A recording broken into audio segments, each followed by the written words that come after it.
अस्सलाम वालेकुम। देखो हमको यहाँ पर अभी क्वेश्चन नंबर 2 स्टडी करना है 11.1 का। क्वेश्चन मैंने आपको व्हाट्सएप पे सेंड किया है, देख लेना ध्यान से। उसमें से कहा गया है कि हमको एक ट्राइंगल ड्रॉ करने का है। वो ट्राइंगल का साइज़ भी तुमको दे दिया। ट्राइंगल का साइज़ बोलता है हमको 4, 5 और 6 सेंटीमीटर, मतलब हमको एक ट्राइंगल ड्रॉ करना है। जैसे कैसे ट्राइंगल ड्रॉ किया, इसका साइज़ ले लिया BC 6 सेंटीमीटर होना चाहिए। क्वेश्चन में कहा है उसने हमको बराबर। ये हमको 4 लेना है और ये हमको 5 लेना है। सा ट्रायंगल ड्रॉ करना है 4, 5 और 6 की साइज़ का।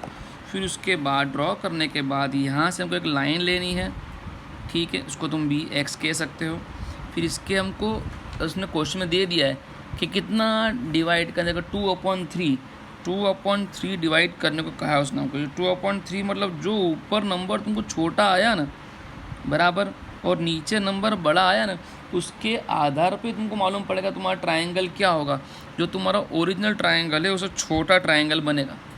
हमने कल जो क्वेश्चन सीखा उसमें लाइन थी और लाइन के हिस्से करे थे, बराबर है। और ये क्वेश्चन में लाइन नहीं है, इसमें ट्रायंगल है, त्रिकोण है, और उसके हमको उसके जैसा सेम टू सेम छोटा बनाना है। 2/3 पार्ट, बे-तृतीयांश भाग क्वेश्चन दिया है आपको कि 2/3 पार्ट का आपको ट्रायंगल बनाना है। इसका मतलब ऊपर नंबर छोटा है ना, देखो ध्यान से, तो हमारा ट्रायंगल भी जो बनने वाला है ओरिजिनल से छोटा ही बनेगा। हमको क्या करना है, उसके लिए लाइन ड्रॉ करनी है। कितने पार्ट करने हैं, नीचे का 3 लिखा है ना, तो 3 सेम पार्ट करने हैं, ठीक है। 3 सेम पार्ट कर का नाम देना है B1, B2 और B3। फिर B3 और C को ज्वाइन कर देना है, बराबर है। फिर वही जो कल सिस्टम थी वही, यहाँ तुमको राउंडर रखना है, एक चाप लगानी है, आर्क लगानी है, वैसी तुमको B पर से लगानी है। फिर कितना डिस्टेंस है ये मेज़रमेंट करना है, यहाँ चाप लगानी है, वो यहाँ लगानी है, बराबर है। फिर इसको ज्वाइन कर देना है यहाँ पे यूँ करके, तो ये C है तो ये C डैश आ जाएगा। फिर उसी तरीके से इसका यहाँ राउंड रखना है, यहाँ आर्क लगानी है, वैसे ही तुमको राउंड रख यहाँ आर्क लगानी है। ये डिस्टेंस मापना है, ये डिस्टेंस मापना है, इसको ज्वाइन कर देना, तो यहाँ पर दूसरा पॉइंट आ जाएगा, ये तुम्हारा आ जाएगा दूसरा A डैश। यानी ये तुम्हारा ए जो छोटा ट्रायंगल बना नहीं है उसने मांगा है वो है ये जो डार्क करा, देखो मैंने ये इस तरह डायग्राम बनेगी। ये तुमको रफली समझाया मैंने, अब तुमको डायरेक्टली वो ड्रॉ करके मैं तुम्हारी इसके अंदर बुक के अंदर समझाता हूँ, वो तुमको समझना। अच्छा, आज अपने क्या करते हैं, जैसे कल हमने पॉइंट्स नहीं सिखाए थे, रचना के मुद्दे नहीं सिखाए थे, आज हम पॉइंट्स भी साथ में लेके चलेंगे, यानी कि हमको आसानी से पॉइंट भी समझ में आ जाए, ठीक है। देखो मैं तुमको समझाता हूँ। पहले सबसे पहले क्या करोगे, क्वेश्चन में देख लो क्या मांगता है क्वेश्चन में तुमको। वो 6 सेंटीमीटर की बेस लाइन मांगता है। सबसे पहला क्वेश्चन वही आएगा ना। तुमने क्वेश्चन पढ़ा ध्यान से, देखा एक बार फिर से देख लो क्वेश्चन में क्या लिखा गया है। क्वेश्चन लिखा गया कि 6 सेंटीमीटर की तुमको लाइन ड्रॉ करनी कहेगा। देख लो, मैं जो बुक के पेज पलटा रहा हूँ मैं भी वहाँ तक के, ताकि मैं भी क्वेश्चन पढ़ के समझा सकूँ।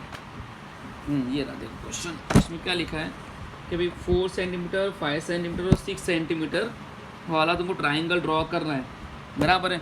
तो मैंने क्या करा, सबसे पहला आसान तरीका क्या यूज़ किया कि भाई ट्रायंगल हमको क्या ड्रॉ करना था, 4, 5 और 6। तो मैंने देखो डायग्राम में देखो मैंने क्या करा कि ये जो है ना, ये वाली लाइन को 6 लिया, वो 6 इसलिए लिया, और इसको 4, इसको 5 इसलिए लिया। ये 6 लेने का फ़ायदा है, इसको 6 सेंटीमीटर लेंगे तो हमको उसने क्या मांगा है कि भाई 2/3 बराबर 2/3 पार्ट, यानी कि बे-तृतीयांश पार्ट की साइज़ बनानी है। तो इसलिए मैंने जो आसान लाइन थी ना, 5 नंबर को नहीं लिया, मैंने क्या करा 6 नंबर को नीचे लिया। आपको भी 6 नंबर ही नीचे लेना है तो आसानी से ड्रॉ कर सकोगे। देखो ये ड्रॉ करना शुरू करते हैं हम। जैसे कि ये अपनों ने क्या किया, यहाँ पर एक सबसे पहले ईजी मेथड करते हैं। 6 सेंटीमीटर की बेस लाइन ड्रॉ करते हुए 6 सेंटीमीटर, हमेशा क्या करता हूँ जो मांगी होती है ना वहाँ से स्टार्ट करना पड़ता है। 6 ये मांगा है ना, 6 से स्टार्ट कर ड्रॉ करने का। ये हमारी बेस लाइन होगी। क्या है इसका नाम, देखो मैंने पॉइंट भी जाड़ा लिया जानबूझ के, तुमको डायग्राम में दिखे ना इसके लिए। हालांकि इसके अंदर लीड पतली होनी चाहिए, बाकी मैंने जाड़ी ली है ताकि तुमको दिखे साफ साफ। देखो BC 6 सेंटीमीटर आया। अब उसको क्या करना, हमको आगे जाना है कि भाई ये ऊपर का ट्राइंगल का हिस्सा 4 सेंटीमीटर का बनाना है, ये वाला। फिर ये 5 वाला बनाएंगे। तो 4 वाले क्या करेंगे हम लोग, 4 सेंटीमीटर की आर्क लगाएंगे। बिल्कुल सिंपल मेथड है, तुमको ट्रायंगल ड्रॉ करते आता ही है, वही मेथड की 4 सेंटीमीटर को दिख रहा है ना बराबर ध्यान से। ये 4 सेंटीमीटर देखो C, दिस इज़ 4 सेंटीमीटर। और थोड़ा सेट कर देते हैं, एक्यूरेट आएगा। ये आया, देखो है क्लियर, 4 सेंटीमीटर है क्लियर। दिख रहा है बराबर, नहीं दिख रहा है? दिख रहा है बराबर, देखो 4 सेंटीमीटर्स। ओके, 4 लिया मैंने, इसको लेके मेरे को बी से पॉइंट रख के एक आर्क लगानी है। ठीक है, कहाँ से लगाया मैंने, बी से रख के लगाया। क्लियर। फिर दूसरा मेरे को 5 सेंटीमीटर लेना, सामने वाला को 5 सेंटीमीटर ड्रॉ करना है। ठीक है, 0 लिया मैंने और 5 तक लंबा आया, देखो बराबर आ गया 5। देखो एक दिखता है क्लियर 5। अब मेरे को सी से रखना है, ये सी दिख रहा है सी, देखो ये रहा सी, यहाँ रख के ना ये ज्वाइन कर दिया। तो ये तुम्हारा कौन सा पॉइंट आ गया भाई, ये तुम्हारा ए पॉइंट आ गया। अब तुम इसको ए बी सी को जोड़ दो। अब देखो, अब मैं तुमको समझा देता हूँ कि इसके अंदर पॉइंट नहीं लिखाऊंगा तो अभी समझ में आएंगे। रचना के मुद्दे गुजराती में बोलते हैं उसको, रचना ना मुद्दा नहीं लिखो तो अभी ख्याल आओ सर, जो तुमने ड्रॉ करा वही तुमको लिखना है। ऐसा हो तो मैं तुमको एक पेज में समझाता हूँ, अभी देखो किस तरह लिखते जाने का। 1 मिनट को मैं पेज ले लूँ एक्स्ट्रा।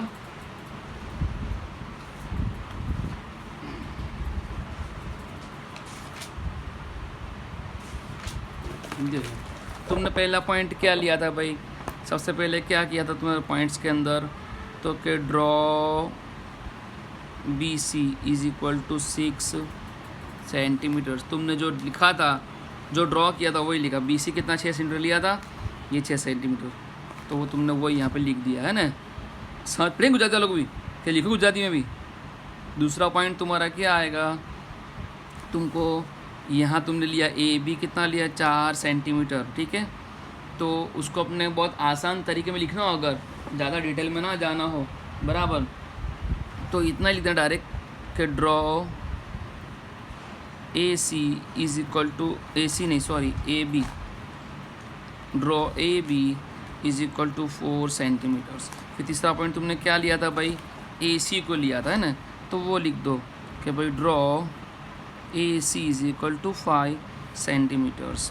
चौथा पॉइंट तुमने क्या करा, ट्राइंगल ए बी ज्वाइन करा, तो लिख दो डायरेक्ट सही कि इसके अंदर। और आसान अगर तुमको लिखना हो, यानी ये इतना टफ भी ना लिखना हो, अगर तुमको याद नहीं रहता बराबर, तो तुम लिख सकते हो इजी मेथड के अंदर कि join A B C and A C as triangle A B C. Gujarati में लिखना पड़ेगा यहाँ मेरे को, ए बी सी अने ए सी जोड़ीने त्रिकोण ए बी सी रचो। ख्याल आया तुम लोग को, यानी ये एकदम इजी मेथड है जो तुमको दिखाता है। तो तुम अगर पॉइंट्स याद ना करो, लिख के ना जाओ या पक्के ना करके जाओ, तो भी तुम एग्ज़ाम में जो भी ड्रॉ करोगे वही तुमको लिखना है। आया माइंड में, इसी को तुमको लिखना है जो तुमने सीखा है। ठीक है, 4 पॉइंट तुम्हारा बन भी गए बिना कुछ करे। अब चलो डायग्राम पे आता। उसने हमको क्या बोला था, ये ड्रॉ कर लिया। अब हमारी मर्ज़ी से हम एक लाइन ड्रॉ करेंगे। यहाँ पे देख लो ध्यान से, ये इसके अंदर कोई साइज़ के एंगल सब कुछ ज़रूरी नहीं होता, ये बात समझ लेना बराबर ध्यान से। उसके बगैर तुम उसको ड्रॉ कर सकते हो। देखो मैंने लाइन ड्रॉ कर दी, कोई माप मेज़रमेंट लिए बिना। यहाँ पर नाम दे दिया है एक्स। अब इसके हमको कितने हिस्से करने हैं, कल हमने 13 हिस्से किए थे ना, यहाँ कितने हिस्से करोगे, 3 हिस्से करोगे। बात माइंड में फिट कर लो कि जो नीचे दिया होगा ना, अपॉन में जो दिया होगा ना, उतने हिस्से करने हैं। हमको 3 लिखा है अपॉन में, तो हम 3 हिस्से करें।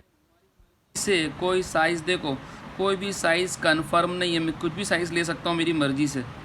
ठीक है, ये देखो मैंने इतनी साइज़ ली, ये मैंने देखो तुम्हारे सामने ही रख रहा हूँ। ये बी पर रखा मैंने पॉइंट, एक मार्क किया, ये मैंने दूसरा मार्क किया, और मैंने ये तीसरा भी मार्क कर दिया। जो मार्किंग किया उसको नाम देता हूँ मैं यहाँ पर B1, जानबूझ के पेन से दे रहा हूँ, ये B2 और ये तुम्हारा B3। फिर मैंने क्या बताया था तुमको कि भाई B3 के बाद C से ज्वाइन करना है। तो देखो ज्वाइन भी करते हैं अपने, कहाँ की पेंसिल यार, ये B3 को ज्वाइन B3 को C से ज्वाइन करना। देखो ये मैंने B3 को C से ज्वाइन किया, दिख रहा है क्लियर तुम लोग को, ये ज्वाइन कर दिया। अगर तुम इनको पॉइंट्स लिखना हो तो लिख सकते हो बराबर। क्या बनाया हमने, BX बनाया ना, तो लिखो पॉइंट नंबर 5, क्रिएट BX। क्या था, रे था ना, गुजराती में लिखना हो तो BX किरण रचो बराबर। फिर हमने क्या किया, छठा पॉइंट्स के अंदर 3 पार्ट किए है ना, तो वो make B1 B2 and B3 B के लिखो 3 पार्ट्स, ठीक है, ये लिखा देखो, ठीक है। गुजराती में लिखना हो तो 6th पॉइंट B1 B2 અને B3 एम 3 भाग। और एक्चुअली ये क्या है, मैं बेड पे बैठा हूँ, ऊपर क्लासरूम में हूँ तो बेंच पे लिखना फाता मेरे को। ये क्या है कि थोड़ा ऊपर नहीं गया, ऊपर साफ़ सफाई है नहीं, काम वाली नहीं आती, तो इसके लिए एक रूम में बैठ के बनानी पड़ती। फिर तो ये बार बार हल करता ना, राइटिंग भी इससे अजीब किस्म के आते हैं, ठीक है। ये 6th पॉइंट हुआ, समझ पड़ गई। देखो यहाँ तक हमने कंप्लीट किया, बराबर। अब हम क्या करेंगे, जो कल वाला मेथड था वही मेथड वापस अप्लाई करेंगे। कल हमने क्या किया था, तो इसके 3rd पार्ट है, यहाँ पे राउंडर रखेंगे, वो भी हमारी मर्जी है, छोटा बड़ा कुछ भी ले सकते, बहुत बड़ा नहीं लेंगे, जानबूझ के कहना होना पड़े, छोटा ही लेने का। ये इस तरीके से हम यहाँ पर इसे एक आर्क लगाएंगे, ठीक है। हमको टच किसको करना है, हमको टच सेकेंड पार्ट को करना है, सेकेंड पार्ट को करना ना, तो ये सेकेंड पार्ट ये रहा हमारा, वही राउंडर यहाँ रखेंगे और उस तरीके से इसको भी ऐसे लंबा देंगे। क्लियर हुआ आपको। फिर उसके बाद ये डिस्टेंस मेज़र करेंगे, डिस्टेंस मापेंगे। मेन चीज़ यही है कि दूसरी आर्क कहाँ से लगाना, तो ये डिस्टेंस देखो कितना है, ये इतना है, देखो दिख रहा है कितना डिस्टेंस, इतना डिस्टेंस दिख रहा है, क्लियर। उतना ही जो 3 वाला डिस्टेंस है वो हम लोग B वाले पर रख के ना लगा देंगे। देखो ध्यान से देखो, देखो डबल डाल कर रहा हूँ, डबल तुमको समझ पड़े, इसके लिए ऐसा करना नहीं तुम लोग, एक ही बार करना, तुमको समझ पड़े इसके लिए कर रहा हूँ मैं, कहाँ से रखा और कहाँ लगा, इसके लिए डबल 3 बार कर रहा हूँ ताकि तुम समझ में आ सके। अगर तुमको तो एक ही बार आर्क लगानी है, वरना बहुत डार्क आर्क लगेगी तो ख़राब लगेगी, उसके मार्क कट जाएंगे तुम्हारे, एक ही बार आर्क लगाने की, बार नहीं लगाने के, वरना मार्क कट जाएंगे। अब देखो उसको जोड़ दो, देखो ये रहा B2, क्लियर, और ये आर्क लगाई, वो दोनों को जोड़ दो, ये पॉइंट दिखता है क्लियर तुम्हारी नज़र में, और ये वाला पॉइंट क्लियर हुआ, ठीक है। इसको ज्वाइन कर दो, तो ये ज्वाइन कर देते ही यहाँ आ गया। तो ये C पॉइंट था, तो ये पॉइंट कौन सा आएगा भैया, C' आएगा, क्लियर। इसकी बिल्कुल पैरेलल लाइन बनी, समांतर रेखा बनी। अब एक लाइन यहाँ पर आएगी, बिल्कुल छोटा ट्राइंगल बन जाएगा। देखो अब यहाँ आना है C के ऊपर, और ये C पकड़ा, यहाँ से हमने ऐसी आर्क लगाई, ठीक है, दिख रहा है तुम लोग को साफ साफ, उस तरह यहाँ रखने का और यहाँ से ऐसी आर्क लगाने की, क्लियर। अब इसका डिस्टेंस मेज़र करने का, देखो यहाँ रखा पॉइंट, और कितना आता है देखते रहना, ध्यान से देखो, ये इतना आया, बराबर उतना माप लेके यहाँ पे रखने का और ये आर्क मार देंगे। अब जो आया ना उसको जोड़ दो C से, देखो ये रहा, ये C पॉइंट दिखा तुमको, उससे ये जोड़ दो, जोड़ दिया, ये आ गया, ये हमारा आ गया A'। हमको जो मांगा था ट्राइंगल, उसने ये वाला मांगा था, हमने ड्रॉ करके बता दिया, दिख रहा है क्लियर, आया माइंड में, ठीक है। अब इसके हमने अभी तक के कितना पॉइंट्स लिखे थे भाई, हमने अभी तक लिखे थे 6 पॉइंट्स, B1 B2 B3 तक पहुंच गए थे। ये तुम्हारा कंस्ट्रक्शन तो कंप्लीट हो गया। अब इसके पॉइंट नंबर 6 के बाद अपना आगे था पॉइंट नंबर 7 क्या आएगा, पॉइंट नंबर 7 ने क्या किया था भाई, B3 को C से ज्वाइन किया था, तो वही लिख देने का। इसमें तो तुम नहीं लिखो तो चलेगा, गुजराती ना लिखो तो, ज्वाइन B3 विथ C, देखो join B3 with C, B3 को C से जोड़ो, बराबर, ठीक है। फिर अगर तुमको और आसान लिखना हो तो get C' and A', C' और A', हमने कहाँ पकड़ा C', ये ढूंढा C', ये ढूंढा A', बराबर। और लास्ट पॉइंट लिखो get triangle A' B C', कहाँ A' B C', ट्राइंगल तुमने ढूंढ लिया, बना दिया, आया पॉइंट। ये मैंने जो पॉइंट्स तुम सीखा ना बिल्कुल देसी पॉइंट्स है। ये पॉइंट्स कैसे है, अगर तुमको ना आता हो, तुम ना समझ पाए हो, टेक्स्ट बुक की मेथड या स्कूल में टेक्स्ट सिखाया वो मेथड या मैंने सिखाया वो मेथड तुमको नहीं समझ में आई, कोई प्रॉब्लम नहीं, तुमको ड्रॉ करते आता है, रचना दौड़ते आती है, वो जो काम तुमने किया वो लिखते जाओ, कोई तुम्हारे पॉइंट्स, कोई तुम्हारे मुद्दे, सिंपल, समझ में आया बराबर। इसको ट्राई करने का, तुम्हारे इसके पॉइंट्स भी लिखने के हैं, ड्रॉ भी करने की है, टोटल 4 मरतबा होगा, एक बार क्लास वर्क में कॉपी करो और 3 बार होमवर्क में करो पॉइंट्स के साथ, ठीक है। चलिए, अस्सलाम वालेकुम।